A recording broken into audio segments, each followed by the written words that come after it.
Bismillahirrahmanirrahim. Assalamualaikum warahmatullahi wabarakatuh. Innal hamdalillah nahmaduhu wa nasta'inuhu wa nastaghfiruh wa na'udzu billahi min shururi anfusina wa min sayyiati a'malina.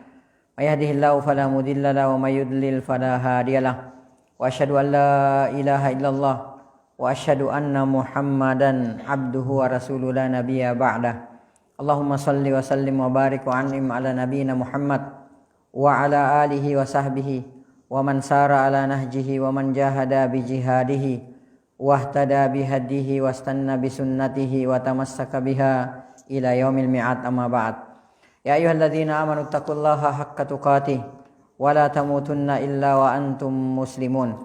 Ya ayyuhan nasu taqu rabbakumul ladzi khalaqakum min nafsin wahidah wa khalaqa minha zawjaha wa bassa minhuma rijalan katsiran wa nisaa'a.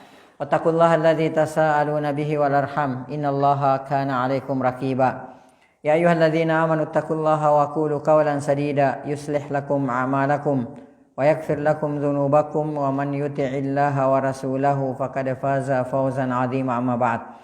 Fa inna ahsanal kalami kitabullah wa khairal huda huda Muhammadin sallallahu alaihi wasallam wa syarral umuri muhdatsatuha fa inna kulla muhdatsatin bid'ah wa inna kulla bid'atin dalalah wa kulla dalalatin finnar. Ay kama qala Rasuluna sallallahu alaihi wasallam, summa amma ba'd. Ikhwati fillah wa akhawati fid din, a'azzani Allahu wa iyyakum. Mari sejenak kita memanjatkan puji dan syukur kehadirat Allah Subhanahu wa taala, yang mana sampai pada sore hari yang sangat berbahagia ini Allah Subhanahu wa taala masih senantiasa memberikan kepada kita berbagai macam karunia-Nya. Di antaranya nikmat kesehatan, nikmat kesempatan dan waktu luang, dan yang terbesar adalah nikmat Islam, nikmat iman, nikmat taufik, nikmat hidayah, nikmat sunnah, serta nikmat tauhid. Sehingga dengan seluruh nikmat inilah kita sampai pada detik ini masih bisa melaksanakan berbagai macam bentuk ketaatan kepada Allah Subhanahu wa taala, masih bisa melaksanakan sunnah-sunnah Rasulullah sallallahu alaihi wasallam.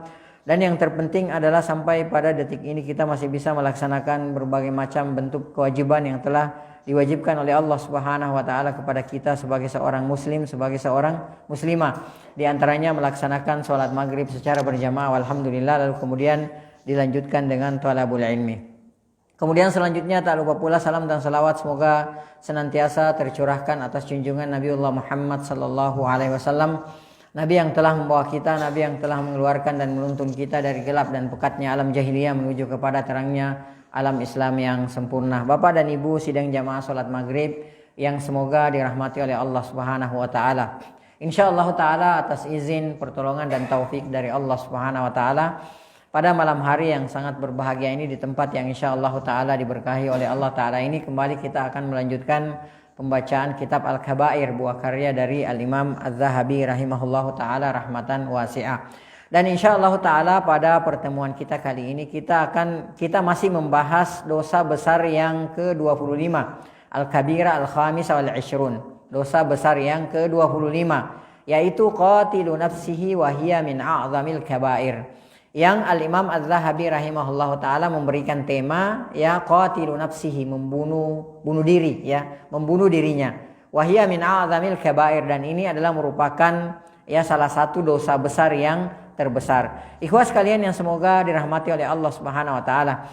Pada pertemuan yang telah lalu, ya, pada minggu yang lalu, ya, kita membahas firman Allah Subhanahu wa taala yang dibawakan oleh Al-Imam Az-Zahabi rahimahullahu taala, yaitu firman Allah Subhanahu wa taala. Kita sampai pada firman Allah Subhanahu wa taala, ya, in tajtanibu kaba'ira ma tunhauna anhu. Ya, Allah Subhanahu wa taala berfirman, in tajtanibu kaba'ira ma tunhauna anhu. Jika kalian menjauhi, kata Allah Subhanahu wa taala, kaba'ira, dosa-dosa besar. Jadi kalau kalian, kata Allah Subhanahu wa taala, menjauhi seluruh dosa-dosa besar. Jadi seluruh dosa besar. Ma tunhauna anhu, yang dilarang oleh Allah Subhanahu wa taala untuk melakukannya. Maka apa yang terjadi? Balasannya apa? Keutamaannya apa? Ketika seorang muslim menjauhi semua dosa-dosa besar yang telah dilarang oleh Allah Subhanahu wa taala, maka keutamaannya adalah nukaffir ankum sayyiatikum. Maka Allah Subhanahu wa taala akan menghapuskan seluruh kesalahanmu. akan mengampunkan seluruh kekeliruan kalian. Wa nudkhilukum, dan yang kedua adalah wa nudkhilukum, dan kami akan memasukkan kalian mudkhalan karima, ke tempat yang mulia yaitu surga. Perhatikan ya Bapak dan Ibu sidang jamaah salat maghrib yang semoga dirahmati oleh Allah Subhanahu wa taala. Perhatikan dalam ayat ini ya, ayat ini menjadi dalil bagi kita bahwa dosa itu terbagi menjadi dua. Ya, bahwa dosa itu terbagi menjadi dua. Yang pertama dosa besar, kemudian yang kedua adalah dosa kecil. Perhatikan Allah Subhanahu wa taala memberikan berita gembira kepada kita. Ya, intajtanibu, jika kalian menjauhi seluruh akabaira, seluruh dosa-dosa besar, matun hauna anhu, yang dilarang oleh Allah Subhanahu wa taala untuk kalian lakukan, maka keutamaannya yang pertama adalah nukaffir ankum sayyiatikum. Allah Subhanahu wa taala akan menghapuskan seluruh kesalahan-kesalahan kalian, akan menghapuskan dosa-dosa kalian. Taib. Pertanyaannya sekarang di sini, nukaffir ankum sayyiatikum, dosa apa yang dimaksudkan di sini? Apakah dosa besar atau dosa kecil? Dosa kecil. Ya, dosa kecil. Jadi begini, ketika seorang hamba, seorang muslim menjauhi seluruh dosa-dosa besar yang sudah dilarang oleh Allah Subhanahu wa taala, maka kita katakan ya Allah Subhanahu wa taala auto mengampuni dosa-dosa kecilnya, kan seperti itu. Ya, jadi walaupun dia tidak beristighfar atas dosa-dosa kecilnya itu, kalau dia menjauhi dosa-dosa besar, maka otomatis maka secara otomatis Allah Subhanahu wa taala akan menghapuskan dosa-dosa kecilnya. Ya, jadi Masya Allah. Ya, dengan melakukan berbagai macam amalan-amalan yang sudah disebutkan oleh Rasulullah sallallahu alaihi wasallam, ada amalan-amalan tertentu. Ketika kita melakukan amalan-amalan tertentu tersebut, maka auto dosa-dosa kecil kita dihapuskan oleh Allah Subhanahu wa taala. Ya, berbeda kalau dosa-dosa besar. Kalau dosa-dosa besar, ya, maka harus ditaubati dengan taubatan nasuha. Ya, jadi harus ditaubati dengan taubatan nasuha. Ya, jadi kalau ada seorang hamba, perhatikan, ada seorang hamba terjatuh kepada salah satu dosa besar, ya, terjatuh kepada salah satu dosa besar, selain mensyirikatkan Allah Subhanahu wa taala, lalu kemudian dia meninggal di atas dosa besarnya tersebut, akan tetapi dia tidak mensyirikatkan Allah Subhanahu wa taala, maka sering kita katakan, dan ini keyakinan Ahlus Sunnah wal Jamaah, tahta masyiatillah, di bawah kehendak Allah Subhanahu wa taala. Insya'a ghafara lahu, kalau Allah Subhanahu wa taala menghendaki ghafara lahu, Allah akan langsung ampuni dia. Wa insya'a, akan tetapi jika Allah Subhanahu wa taala menghendaki, azabahu ala qadri dzambihi, Allah akan azab dia terlebih dahulu di neraka jahanam, ya, sesuai dengan kadar dosanya. Wa masiruhu ilal jannah, akan tetapi buntut-buntutnya dia pasti akan masuk ke dalam surga. Ya, jadi perhatikan, seorang hamba yang terjatuh ke dalam dosa besar, ya, lalu kemudian sebelum dia meninggal, dia bertaubat kepada Allah Subhanahu wa taala atas dosa besar yang telah dia lakukan dengan taubatan nasuha, maka Allah Subhanahu wa taala akan mengampuni dosanya tersebut. Ya, Allah Subhanahu wa taala pasti akan mengampuni dosanya tersebut, bahkan walaupun itu dosa syirik. Kalau dia bertaubat kepada Allah Subhanahu wa taala dengan taubatan nasuha, pasti diampuni oleh Allah Subhanahu wa taala. Akan tetapi seorang hamba yang terjatuh kepada dosa besar, dia meninggal, maka dia terancam masuk ke dalam neraka. Ya, ini bahayanya kalau dosa besar. Nah, adapun dosa kecil, maka ketika kita menjauhi dosa-dosa besar yang telah dilarang oleh Allah Subhanahu wa taala, maka secara otomatis Allah Subhanahu wa taala akan mengampunkan dosa-dosa kecil tersebut. Ya, jadi Masya Allah. Ya, itulah gunanya kita mempelajari al-kabair, dosa-dosa besar tersebut, karena bagaimana caranya kita terhindar dari berbagai macam dosa-dosa besar jika kita tidak mengetahui bahwa perkara itu ternyata adalah dosa besar. Ya, sebagaimana kata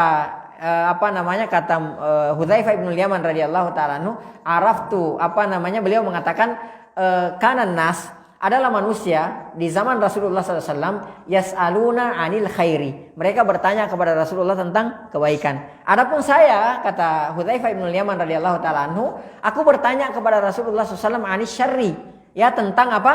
Tentang keburukan. Karena apa? Takut terjatuh kepada keburukan tersebut. Nah, kita mempelajari al-kabair, kitab al-kabair ini, dosa-dosa besar ini, ya yang yang menjelaskan kepada kita tentang dosa-dosa besar, macam-macam dosa besar, agar supaya kita tidak terjatuh ke dalam dosa besar tersebut. Bukan berarti ketika kita mempelajari kitab ini agar supaya kita terjatuh kepada dosa tersebut, kita melakukan dosa tersebut, udahlah Allah kan Maha Pengampun, ya yang penting saya tidak mensyirikatkan. Bukan itu tujuannya. Tujuannya kita mempelajari kitab Al-Kabair ini agar supaya kita terhindar dari dosa-dosa besar. Karena kenapa? Jaminannya Masya Allah luar biasa. Orang yang menghindari dosa-dosa besar, seorang muslim yang menghindari semua dosa-dosa besar yang telah dilarang oleh Allah Subhanahu wa taala, maka otomatis seluruh dosa-dosa kecilnya akan diampuni oleh Allah Subhanahu wa taala. Ini yang pertama. Dan yang kedua, pasti dia akan dimasukkan surga oleh Allah Subhanahu wa taala, langsung dimasukkan surga oleh Allah Subhanahu wa taala. Berbeda ketika ada seorang muslim wa naudzubillah terjatuh kepada salah satu dosa besar, ya, boleh jadi dia transit terlebih dahulu di neraka. Wa naudzubillah. Dan ketika seorang muslim terjatuh kepada satu dosa besar, lalu kemudian dia dimasukkan oleh Allah Subhanahu wa taala ke dalam neraka jahanam, maka hari akhirat juga berlaku bagi dia. Ya, juga berlaku bagi dia. Di sana berapa tahun? Di sana berapa? Di sana 1 hari, di sini berapa tahun? 1000 tahun itu berlaku. Ya. Nah, minimal ya. Boleh jadi minimal satu hari kita di sana. Nah kalau sudah 1 hari di sana udah berapa di sini? 1000 tahun di sini. Berlaku bagi seorang muslim yang terjatuh kepada melakukan dosa besar lalu kemudian dia dimasukkan oleh Allah Subhanahu wa taala ke dalam neraka. Maka hari-hari akhirat berlaku bagi dia. Wa na'udzubillahi min dzalik. Ya, kita tidak cerita bagaimana makanannya di neraka itu, ya. Nah, makanannya bagaimana, kemudian minumannya bagaimana, wa na'udzubillahi min dzalik. Kita tidak sanggup. Kita tidak akan sanggup. Kita dikurung di satu kamar kecil saja yang mungkin ya 2x2, nggak boleh keluar seharian di situ. Kita nggak diazab, cuma dikurung aja di situ. Mungkin kita sudah dobrak pintunya supaya keluar dari ruangan sempit tersebut. Bagaimana lagi kalau di sana 1 hari, di sini 1000 tahun. Ya, dan itu diazab siang dan malam, terus menerus diazab oleh Allah Subhanahu wa taala. Wa na'udzubillahi min dzalik. Ya. Baik. Nah, Rasulullah sallallahu alaihi wasallam bersabda, ya, kalau tidak salah hadis ini datang dari Abu Hurairah radhiyallahu taala, diriwayatkan oleh Imam Muslim. Rasulullah sallallahu alaihi wasallam bersabda, ya, as-salawatul khamsu, salat 5 waktu. Ya, salat 5 waktu, as-salawatul khamsa, wal jumu'atu ilal jumu'ah. Dan dari Jumat yang satu ke Jumat yang lainnya. Kemudian kata Rasulullah SAW, wa Ramadan ila Ramadan. Dan dari Ramadan yang satu ke Ramadan yang lainnya, mukaffiratun ma bainahunna, adalah merupakan penghapus dosa di antara keduanya, idza jtunibatil kabair, apabila dosa-dosa besar dijauhi. Jadi kalau misalnya nih, ya, misalnya, dan kita usahakan itu, ya, kita memohon kepada Allah taufik agar supaya kita dihindarkan dari dosa-dosa besar. Kita tidak melakukan dosa-dosa besar, ya, yang dilarang oleh Allah Subhanahu wa taala. Maka ketika kita melakukan sholat, ya, sholat maghrib nih misalnya nih, antara sholat maghrib dan isya, ya, pasti kita terjatuh kepada kesalahan-kesalahan, dosa-dosa kecil. Itu pasti, ya, jangan jamin diri kita. Ya, nah, kalau kita menjauhi dosa-dosa besar, maka otomatis antara maghrib dan isya ini, atau antara zuhur dan asar, kemudian antara isya dan subuh, itu otomatis kesalahan-kesalahan kecil kita, dosa-dosa kecil kita, itu otomatis akan diampuni oleh Allah Subhanahu wa taala dengan sholat 5 waktu yang kita lakukan. Ya, itu auto dihapuskan oleh Allah Subhanahu wa taala. Jadi Masya Allah, ini hariannya. Pekanannya ada lagi. Kata Rasulullah, wal jumu'atu ilal jumu'ah, Jumat yang satu ke Jumat yang lainnya. Jadi penghapus dosa kecil hariannya ada, kemudian pekanannya ada, tahunannya ada. Wa Ramadan ila Ramadan, Ramadan yang satu ke Ramadan yang lainnya.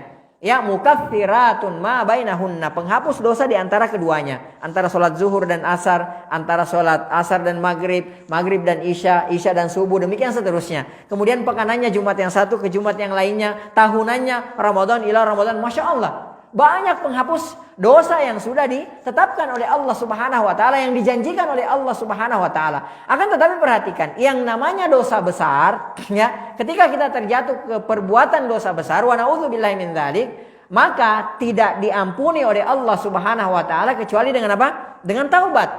Ya, dengan taubat. Jadi bertaubat kepada Allah Subhanahu wa taala dengan taubatan nasuha. Ya, kalau sekali lagi, akan tetapi seorang muslim meninggal di atas dosa besarnya, dia nggak sempat bertaubat, dan itu bukan mensyirikatkan, bukan menduakan Allah Subhanahu wa taala, maka kembali lagi bahwa tahta masyiatillah, di bawah kehendak Allah Subhanahu wa taala. Nah, di sini Allah Subhanahu wa taala memberikan kabar gembira kepada kita, in tajtanibu, kalau kalian menjauhi ya kabaira, semua dosa-dosa besar, ma tunhauna anhu, yang kalian dilarang untuk melakukannya, nukaffir ankum sayyiatikum. Yang pertama, dosa-dosa kecil kalian akan diampunkan oleh Allah Subhanahu wa taala. Yang kedua, wa nudkhilkum mudkhalan karima, dan pasti kalian akan dimasukkan surga oleh Allah Subhanahu wa taala. Jadi Masya Allah, ya, ini keutamaan bagi orang-orang yang menjauh